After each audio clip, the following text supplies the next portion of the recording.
So here we are in a country that has scenery and history untouched and uncomparable to any other place in the world. Describing somewhere that measures their success and national happiness is impossible to articulate. Part of the magic of exploring Bhutan is that it is a location unseen and unaltered by the rest of the world.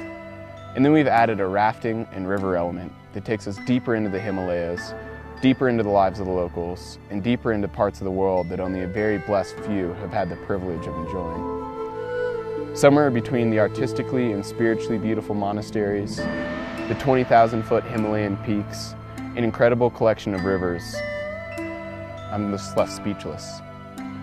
I only hope that we can help to share and preserve this country where every day is truly a gift.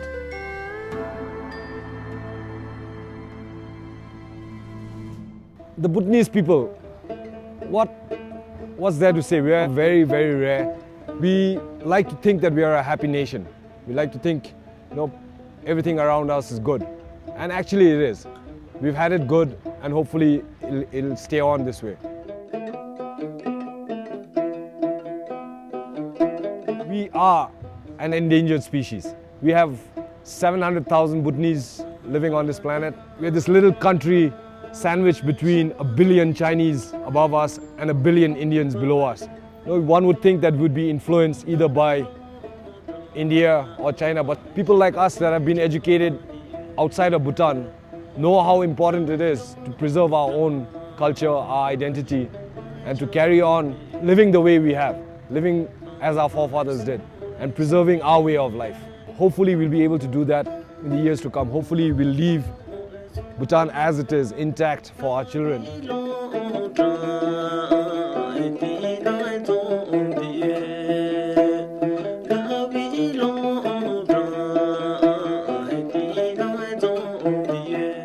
For Bhutanese, whether you call it being superstitious or being religious, we perform a lot of rituals. The monks are important because these are the people that perform the rituals for us.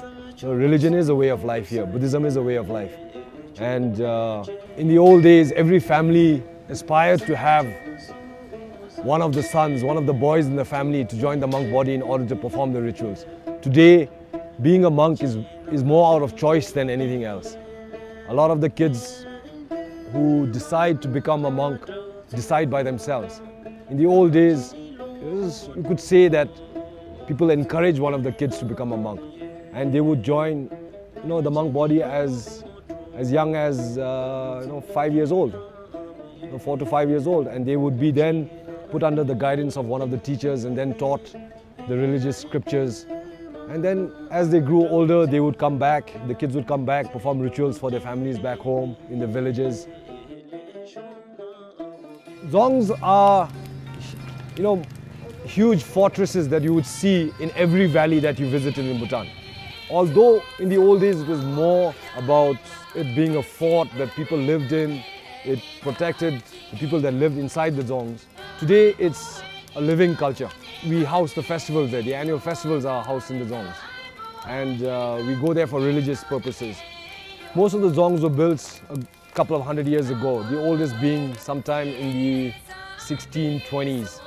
It's unimaginable to think how somebody designed and built the Dzong without a single piece of drawing or a single piece of nail being used. Built purely out of wood, stone, mud, and getting all the lines correct. And a structure that size is totally unimaginable.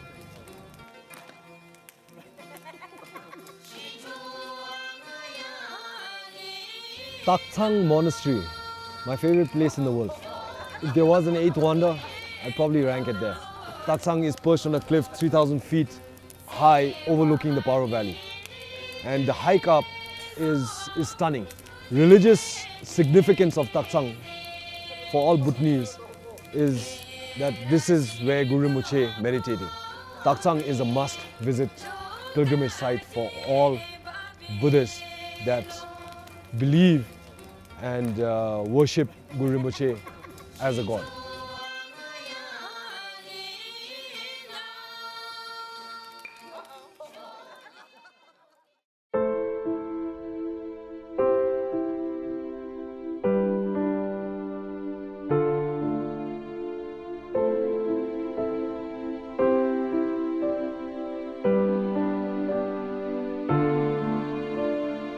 When we first set out to see if rafting was possible in Bhutan, a lot of people thought it was not possible. No, primarily Bhutan being a mountainous country, people thought, no, the only thing that's there are really steep rivers with a lot of rocks and boulders. For a brief moment, even I thought it was not possible. But then we actually had people come in, look at the rivers. We found sections of rivers that could be run. For me, you get to see Bhutan and the scenery around from a totally different perspective.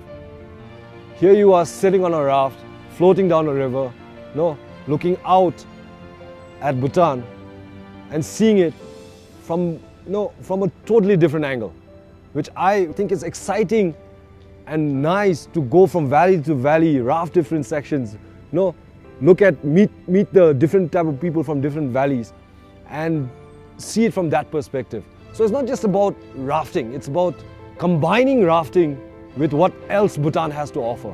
The culture, the religion, the people.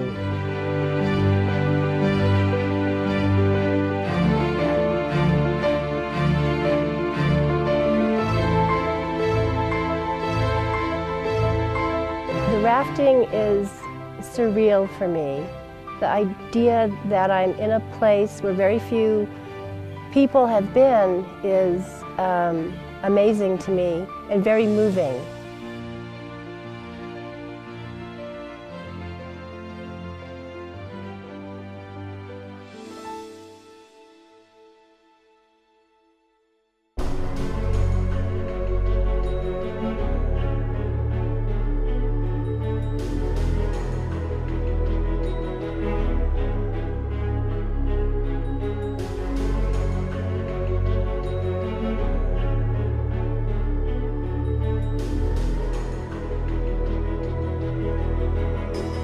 The flight into Bhutan offers scenic views of the Himalayas.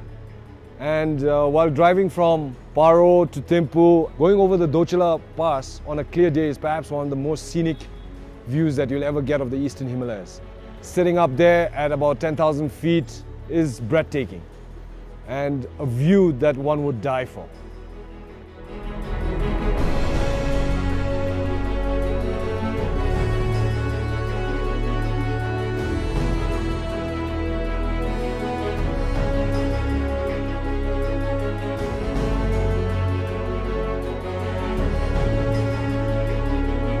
We're in the biggest mountains in the world. They're steep, they're jagged, they're rugged. The forest is amazing.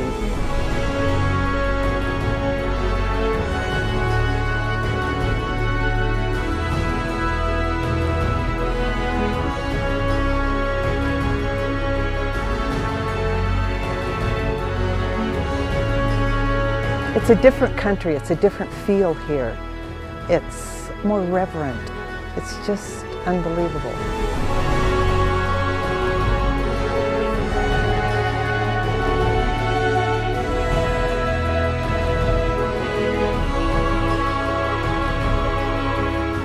Bhutan is a beautiful and unique place. It has qualities, of sheer beauty and friendliness that in my travels in the world are utterly unique. And I think that anybody who comes to Bhutan recognizes that the Bhutanese are quite possibly the happiest people on earth.